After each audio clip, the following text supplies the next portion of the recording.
Hello. In our last video we were working on putting flex paste down on the water course along the stream bed and the banks in order to seal it before we pour realistic water. Since that time I've worked on finishing up that sealing with a second and actually a third coat in some areas in order to fully seal the water course. The flex paste, kind of unexpected from my perspective, sank down into the openings in the plaster cloth, which, as I explained earlier, is like plaster impregnated cheesecloth, more than I had expected that it would in a number of places as it dried and as it cured. And as a result of that, I needed to put a second coat on the entire water course. And then after allowing that to dry overnight and coming back and inspecting it a third time, there were just a few places that still had openings in the flex paste, in the hard shell that was being formed by the flex paste. So I touched those up with a partial third coat, and then came back and inspected it again after that had cured, and we were fully sealed. There were no openings, no cracks, no fissures, no holes anywhere. So we were good to go.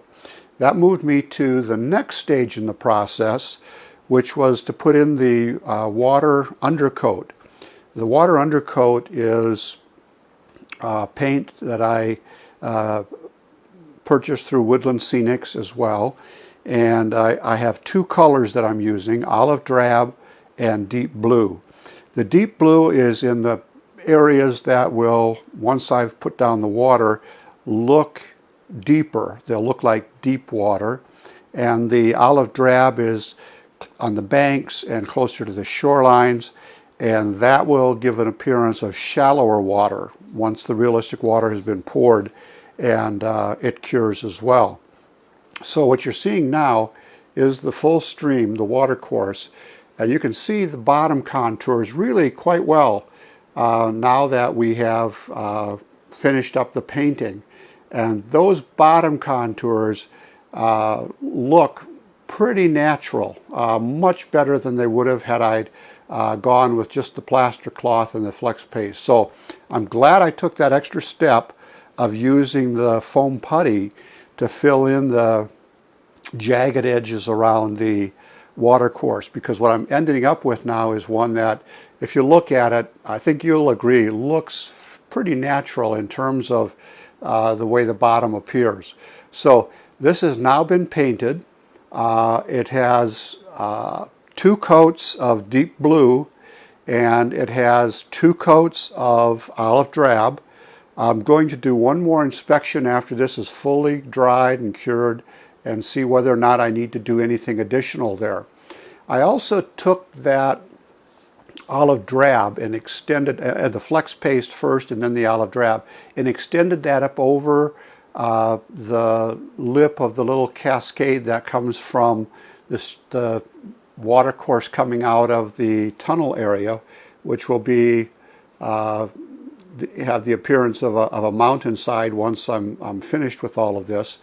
And so I'm going to then put realistic water down there, and where that then enters the stream, right in that area there in the center of the picture, where that enters the stream, I'm going to use the same effect that I did above that and make it look like foaming falls, a foaming waterfall coming down across that cascade area.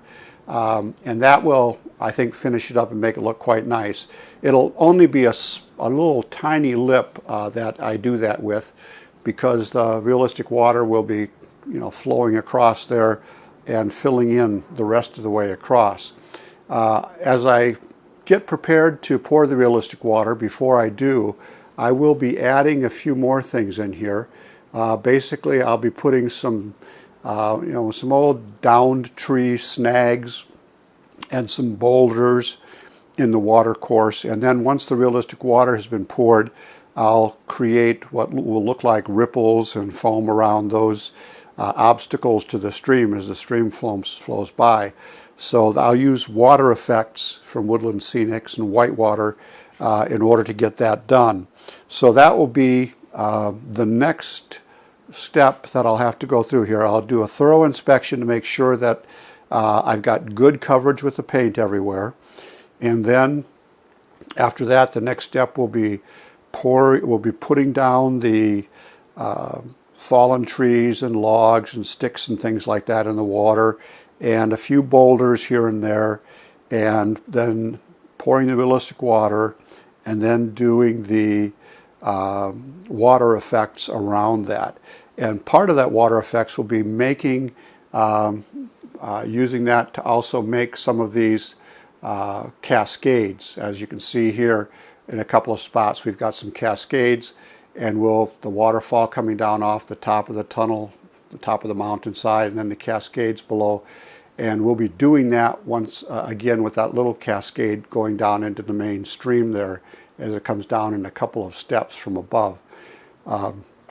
That will again make it look much more realistic than just pouring the realistic water and putting a few boulders and things in it and then not showing how the water is disrupted by those obstacles in the stream with some ripples and current and foam and waves and that sort of thing. So that'll be the next step.